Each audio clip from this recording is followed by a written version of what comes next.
আছে আমি শিকার উদ্ধার করবো হরিণ শিকার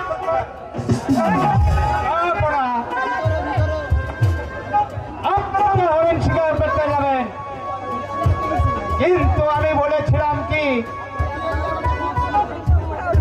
আপনি কিন্তু যখন হরিণ শিকার করতে যাবেন রাজ্য পরিচালনা করবে কে যাব না আপনি ঠিকই বলেছেন উজির সাহেব এখন আমি কি করি